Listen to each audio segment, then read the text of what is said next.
Pitwall meledak, lap yang mengubah rencana besar Honda. Di Pitwall Honda, suasana yang biasanya penuh fokus dan ketegangan tiba-tiba pecah oleh ledakan emosi. Para mekanik yang selama berbulan-bulan tenggelam dalam grafik, data, dan percobaan setup kini berdiri dari kursi mereka.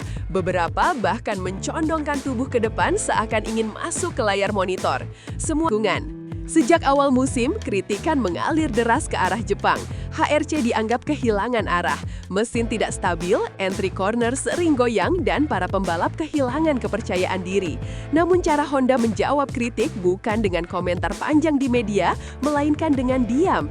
Diam bekerja, diam memperbaiki, diam mencoba hal-hal yang tidak dilihat publik. Mereka hanya mengatakan satu hal, tunggu hasilnya. Hari itu, hasil itu dalam bentuk lap agresif Veda. Di setiap tikungan, motornya merespons dengan presisi yang tidak ditunjukkan Honda sepanjang tahun lalu. Paket mesin dan sasis yang sebelumnya terasa keras, kini mulai mengikuti garis balap dengan mulus. Setiap pengereman keras yang dulu jadi kelemahan, kini justru menjadi tempat Veda mencuri waktu.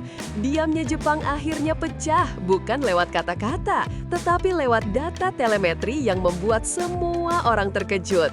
Diam itu akhirnya punya suara. Gaya balap Veda yang akhirnya menemukan rumah.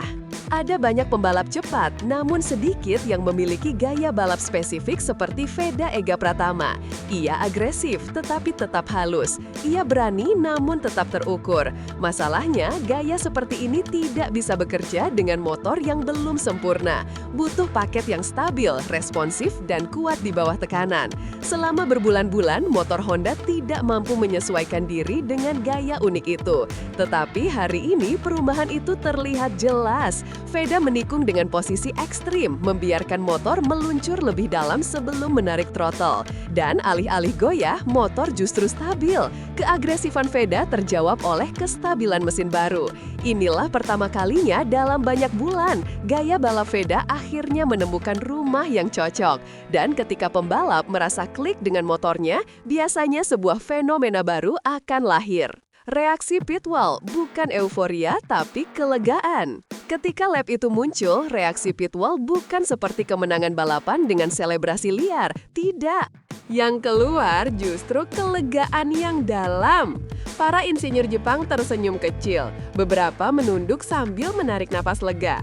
Reaksi itu menggambarkan apa yang sudah mereka pikul selama ini. Bukan tekanan dari media, tetapi tekanan dari diri mereka sendiri. Mereka tahu proyek baru Honda adalah taruhan besar. Jika gagal, reputasi HRC sebagai raksasa teknologi bisa runtuh. Dan hari itu, kelegaan itu muncul karena satu hal. Akhirnya ada bukti konkret bahwa mereka berada di jalur yang benar. Lap Veda bukan hanya angka, tetapi validasi dari ratusan jam simulasi, ribuan percobaan setup, dan puluhan uji coba yang tidak dilihat publik. Hari itu, Honda tidak merayakan kemenangan, Honda merayakan harapan. Sinyal bahwa Honda siap bangkit musim depan. Honda bukan tim sembarangan. Ketika mereka diam terlalu lama, dunia mulai khawatir. Tetapi ketika mereka mulai bergerak, dunia harus berhati-hati. Lap Veda memicu diskusi baru di pedok. Apakah ini tanda bahwa Honda siap bangkit musim depan? Data yang keluar menunjukkan peningkatan signifikan pada stabilitas pengereman, entry speed, dan kemampuan motor mempertahankan grip saat keluar tikungan. Jika tren ini berlanjut dalam beberapa tes berikutnya, bukan tidak mungkin Honda kembali menjadi ancaman seperti era 2010-an. Dan menariknya, salah satu faktor kebangkitan itu justru datang dari pembalap muda Indonesia. Nama Veda kini bukan hanya muncul di media tanah air, tetapi mulai masuk ke radar analis Eropa, Jepang, hingga Amerika. Honda mungkin sedang bangkit, dan Veda berada tepat di pusatnya. Tes Jerez, bukti bahwa Indonesia punya dua pilar masa depan.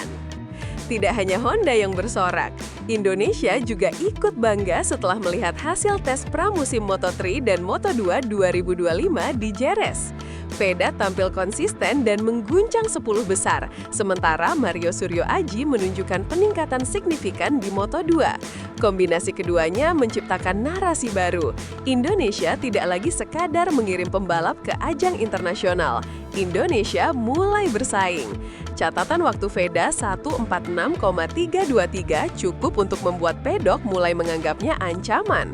Sedangkan Mario dengan gaya balap yang makin matang membuat timnya percaya diri menghadapi musim baru. Dua nama ini kini menjadi duet masa depan Indonesia. Dan hari pertama tes saja sudah cukup untuk menaikkan ekspektasi publik. Konsistensi Veda yang mencuri perhatian pedok Eropa. Di Moto3, cepat saja tidak cukup. Yang lebih penting adalah konsistensi. Banyak pembalap muda mampu mencetak satu lap cepat, tetapi hanya sedikit yang bisa mempertahankan ritme dalam beberapa putaran beruntun. Yang mengejutkan adalah Veda yang masih berstatus rookie berhasil melakukan itu. Telemetri menunjukkan ia hanya memiliki deviasi waktu sangat kecil dalam 5 lap berturut-turut. Data ini membuat beberapa tim Eropa melirik, bukan karena ia cepat, tetapi karena ia stabil. Konsistensi seperti ini biasanya hanya dimiliki pembalap yang sudah lama bermain di level dunia. Namun, Veda melakukannya di hari pertama tes. Sebuah sinyal tegas bahwa ia bukan sekedar proyek Honda, tetapi calon pesaing serius di masa depan. Reaksi Honda tim Asia, Veda semakin matang. Honda tim Asia memberikan pernyataan yang jarang mereka berikan kepada pembalap muda. Mereka menyebut kontrol motor Veda semakin matang dan pembacaan racing lainnya berkembang pesat. Istilah matang biasanya tidak diberikan ke rookie, tetapi Veda menunjukkan sesuatu yang jarang terlihat, kemampuan adaptasi cepat. Bahkan beberapa analis senior mengatakan bahwa gaya Veda mengingatkan mereka pada karakter pembalap Jepang era keemasan Honda, berani, sabar, dan teknis. Di mata tim, Veda bukan lagi anak muda yang butuh dibentuk. Ia sudah menjadi pembalap yang tinggal dipoles. Dan ketika Honda berkata demikian, dunia mendengarkan. Simbol transformasi dari bakat ke harapan besar. Nomor motor bukan sekedar angka. Bagi pembalap, itu adalah identitas. Veda memilih nomor 9 untuk debut Moto3-nya, sebuah angka sederhana tapi penuh makna. Ini adalah angka yang ia pilih bukan karena keberuntungan, tetapi karena perjalanan. Nomor 9 menandai babak baru dalam karirnya, transisi dari remaja berbakat menjadi representasi harapan Indonesia di panggung Grand Prix. Setelah menutup Red Bull Rookies Cup 2025 sebagai runner-up dengan 181 poin, Veda memasuki tahap baru dengan wajah baru, motor baru, dan nomor baru.